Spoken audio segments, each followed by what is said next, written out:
Salut à tous, j'espère que vous allez très bien. Aujourd'hui, j'ai beaucoup de petites choses à vous montrer, donc restez bien tranquillement assis chez vous, devant votre télé, je sais pas, avec votre smartphone à la main. Notamment les premières photos volées de ce qui pourrait bien être le futur trail mid-size d'Aprilia, la Touareg 660. Mais j'ai envie de démarrer avec du sûr et certain, à savoir deux nouveautés KTM. Et je commence par la nouvelle Duke 125, qui évolue pas des masses d'ailleurs. Alors on voit bien que ça s'agit peut-être un petit peu en termes de coloris, enfin c'est pas non plus très flagrant quoi. La partie cycle est strictement la même, en revanche, que ça soit en termes de cadre, de jantes, les suspensions, c'est toujours du WP, les freins, c'est toujours du By-Bray, la sous-marque de Brembo. Rien ne change de ce côté-là. Le feu à LED, l'écran TFT en guise de tableau de bord, tout est pareil. Il y a finalement que le moteur qui évolue un petit peu pour répondre à la norme Euro 5 évidemment, mais même là, les performances sont strictement identiques. Ça propose toujours 15 chevaux et 12 Nm de couple, et je vais vous dire, c'est très bien comme ça. Non, parce que c'est une bonne petite 125, et c'est pas hasard si ça a taillé des croupières au MT 125 de Yamaha, au CB 125 de Honda, voilà, c'est pas un hasard. Ça devrait plus tarder être disponible à un tarif de 5 250 €, soit 251 € de plus que la version 2020. Je sais, c'est pas donné. Fût-elle très efficace, c'est pas donné.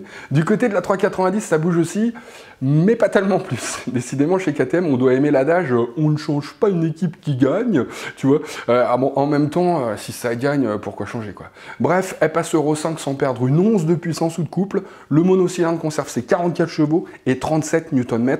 Côté look, pas de révolution non plus. Les carénages, vous le voyez, sont absolument identiques à l'ancienne. Seuls les coloris évoluent un petit peu. Alors bon, si on aime l'orange, c'est bingo, quoi. Si, il y a quand même bien une petite évolution. Plutôt sympa quand même sur ce segment de marché. Elle peut être équipée en option d'un Quick Shifter Plus, c'est-à-dire un shifter pour monter ou descendre les rapports sans avoir à toucher au levier d'embrayage. Et ça, c'est vachement sympa quand on y a goûté. On a du mal à plus l'avoir. Là encore, alors elle augmente, mais pas dans les mêmes proportions que la 125, puisqu'elle passe de 5 999 à 6 140 €. Et c'est là que je me dis que ça vaut quand même le coup de passer le permis moto, parce que pour moins de 900 balles, t'as une moto qui est quand même 3 fois plus performante que la 125, donc ça vaut vraiment le coup. Allez, juste pour le fun, MCN croit avoir croisé ce qui pourrait bien être la future 890 Adventure. C'est vrai qu'elle vient d'arriver, la 890 Adventure, mais pour MCN, Motorcycle News, c'était qu'un palliatif finalement destiné à faire vivre la plateforme de la 790, malgré Euro 5. C'était une 790 gonflée, quoi. Là, ça serait une moto plus proche finalement de la Norden 701 à venir, plus carénée, donc plus protectrice, peut-être plus voyageuse dans l'âme, donc bon, tout ça c'est peut-être que du maquillage qui est destiné à nous leurrer, mais bon, j'ai quand même l'impression que les réservoirs qui sont placés devant les pieds sont plus étroits. On verra. Beaucoup plus sûr en revanche, voici les premières images officielles de la future Triumph Speed Triple.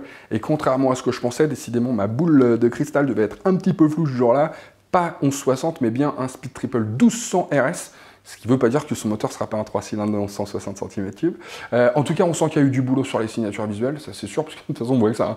Donc que ce soit la double optique avant, qui est donc pas redevenue ronde, contrairement à ce que certains pouvaient croire, et bien au contraire, elle est encore plus effilée à mon avis. Le feu arrière, franchement magnifique, ça risque d'être très reconnaissable. En tout cas, vous saurez tout le 26 janvier prochain. Ah oui, parce qu'il y a un embargo sur les infos. Bon, ça veut dire un embargo que même si j'apprends que ça va bombarder sa mère, j'aurais pas le droit de vous le dire avant, donc le 26 janvier.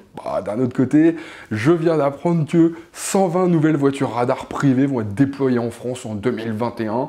L'arme fatale, va y en avoir en Bourgogne-Franche-Comté, dans le Grand Est, mais aussi dans les Hauts-de-France et en Nouvelle-Aquitaine. Donc bon, concernant le bombardement, compris de sa mère, ça risque de devenir de plus en plus intelligent de le réserver au circuit. Ouais, c'est comme ça, on n'y peut rien. Et je termine avec quelques images publiées par Wizardown de ce qui pourrait bien être la Touareg 660 d'Aprilia. Et franchement, je vais vous dire, je commençais presque à en douter de son arrivée.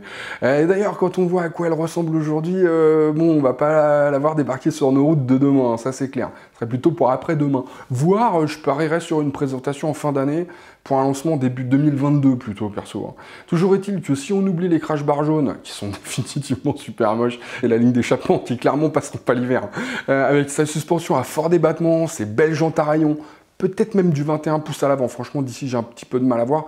Bon, on n'a pas de mal à comprendre que ce sera une concurrente directe de la Ténéré 700. On voit aussi qu'à l'instar des RS et des Tuono 660, elle profite de belles pièces, à l'image de ses étriers Brembo, et puis elle offrira une position très droite, avec les bras très écartés. Reste à savoir maintenant si le moteur 660, qui propose, je vous le rappelle, 100 chevaux sur la RS et 95 sur la Tuono, ne sera pas encore une troisième variation sur le même thème, comme on dit. Je serais pas surpris personnellement qu'elle atteigne même pas les 95 chevaux, et plutôt qu'elle privilégie le couple et bas et moyen régime, quoi. Bah, c'est un trail après tout, hein. Et puis je vous rappelle qu'une Ténéré 700, ça fait toujours que 74 chevaux. Donc on verra si l'avenir me donne raison, mais moi je parierais sur un petit 80 chevaux, voilà, avec pas mal de couples en bas pour amener pas mal de rondeur. Bon, on verra si l'avenir me donne raison, hein, si ma boule de cristal est un petit peu plus claire aujourd'hui. Et sur ce, aloha les amis. Oh, dis donc Achille, tu l'as vu? Tu l'as vu la nouvelle R5 ou pas? Tu non?